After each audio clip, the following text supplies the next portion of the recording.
ఓం శక్తి భక్తి ఛానల్కు స్వాగతం సుస్వాగతం.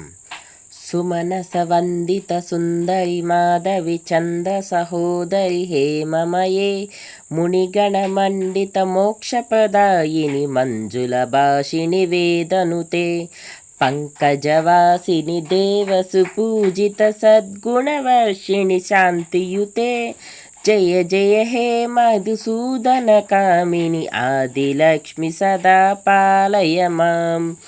అయి కలి కల్మషనాశిని కామిని వైదిక రూపిణి వేదమయే క్షీర సముద్భవ మంగళ రూపిణి మంత నివాసిని మంతనుతే మంగళదాయిని అంబుజవాసిని దేవగణాశ్రిత పాదయుగే జయ జయ హే మధుసూదన కామిని ధాన్యలక్ష్మి సదా పాలయ మాం.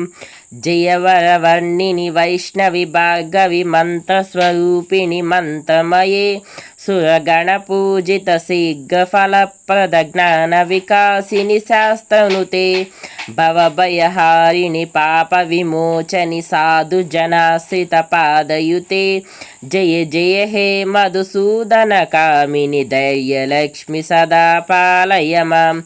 జయ జయ దుర్గతి నాశిని కామిని సర్వఫలప్రద శాస్త్రమయే. ఈ విధంగా అమ్మవారికి అర్చనలు తరువాత అమ్మవారికి హారతి ఇవ్వటం జరిగిందండి. త్రిశక్తి హారతి. త్రిశక్తులు అంటే అమ్మ ఆదిపరాశక్తి, పార్వతీదేవి, లక్ష్మీదేవి, సరస్వతీదేవిగా ముగ్గురు మూర్తులుగా వచ్చి లోకాలన్నింటినీ సృష్టి స్థితిలయ కారిణిగా మారిందండి. ఆ తల్లి ఈ మహాలక్ష్మీదేవి స్థితికారిణి. అందువల్ల త్రిశక్తి రూపుల్లో ఒకళ్ళైనటువంటి ఆ మహాలక్ష్మీదేవిని మనం గుర్తు చేసుకుంటూ అమ్మ ఆది పరాశక్తి ఎప్పుడు ఏకముఖంగానే ఉంటుంది. అందువల్ల ఈ త్రిశక్తులు ముగ్గురిని కలిపి మనం ఇచ్చేటువంటి హారతి త్రిశక్తి హారతి అంటారు. జయ జయ హే మధుసూదన కామిని మహాలక్ష్మి జయ పాలయ మాం. తరువాత అమ్మవారికి పంచహారతి అండి. పంచభూతాలను సృష్టించినటువంటి ఆ తల్లి అంటే ఆకాశం, నేల, భూమి, వాయువు, నీరు, నిప్పు, ఈ పంచభూతాలను సృష్టించినటువంటి పంచస్వరూపినికి మనం పంచవత్తులతో హారతి ఇవ్వాలి.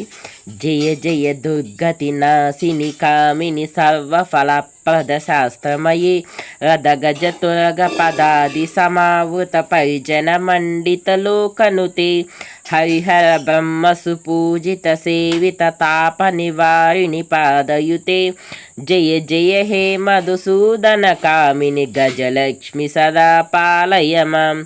అమ్మ మహాలక్ష్మీదేవి సర్వశక్తి స్వరూపిణిగా సకల సిద్ధులకు అధిదేవత అండి. ఆ సకల సిద్ధులు అష్టలక్ష్మి స్వరూపాలు.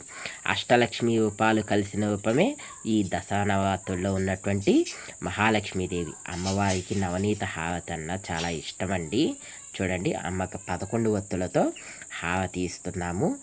ఐక గవాహిని మోహిని చక్రిణి రాగ వివర్ధిని జ్ఞానమయి గుణగణవాయిది లోకహితైషిణి స్వర సప్తభూషిత గాననుతే మనుజ సురాసుర మానవ వందిత పాదయుతే జయ జయ హే మధుసూదన కామిని సంతాన లక్ష్మి సదా పాలయ మాం. జయ కమలాసని సద్గతి దాయిని జ్ఞాన వికాసిని గానమయే. అంటే మనలో ఉన్నటువంటి జ్ఞానాన్ని పెంచిద్ది ఆ తల్లి. జ్ఞానము అనేది ఎప్పుడు కూడా తెల్లని ప్రకాశం అండి.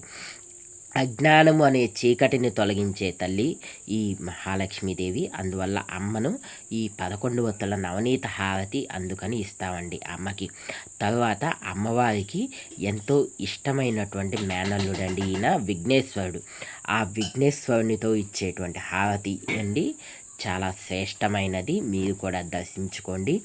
జయ కమలాసని సద్గతి దాయిని గాన వికాసిని గానమయే అనుదినమర్చిత కుంకుమ దూసర భూషిత వాసిత వాద్యనుతే కనకదాస్తుతి వైభవ వందిత శంకర దేశిక మాన్యపదే జయ జయ హే మధుసూదన కామిని విజయలక్ష్మి సదా పాలయ మాం. మహాలక్ష్మీదేవి ధనానికి కూడా అధిదేవత అండి. దిమి దిమి దిమ్ దిమి దిమ్ దిమి దుమ్ దిమి దుమ్ దుబినాద సుపూర్ణమయే గుమ్ గుమ్ గుమ గుమ గుమ్ గుమ గుమ్ గుమ శంఖ నినాద సువాద్యనుతే వేద పురాణితిహాస సుపూజిత వైదిక మార్గ ప్రదర్శయుతే జయ జయ హే మధుసూదన కామిని ధనలక్ష్మి సదా పాలయ మాం ప్రణత సురేశ్వరి భారతి భార్గవి శోక వినాశిని రత్నమయే మణిమయ భూషిత కర్ణ విభూషణ శాంతి సమావృత హాస్యముఖి నవనిధి దాయిని కలిమలహారిణి కామిత ఫలప్రద హస్తయుతే జయ జయ హే మధుసూదన కామిని విద్యాలక్ష్మి సదా పాలయ మాం. సకల లక్ష్మీదేవులు కలబోసిన స్వరూపమే వరలక్ష్మీదేవి అండి. ఆ వరలక్ష్మీదేవి కూడా అన్ని లక్ష్మీదేవులు ఏకైక స్వరూపమే. దసరా నవరాత్రుల్లో ఉన్నటువంటి అమ్మ ఆది పరాశక్తి దాల్చిన శ్రీ మహాలక్ష్మీదేవి రూపం. ఈ తల్లికి మనం కర్పూర నీరాజనం ఇవ్వటం వల్ల మనకు సకల శక్తులను సకల సంపదలను అనుగ్రహిస్తుంది అని పురాణ కథనం అండి. నేను చేసిన వీడియో నచ్చినట్లయితే తప్పకుండా లైక్ చేయండి.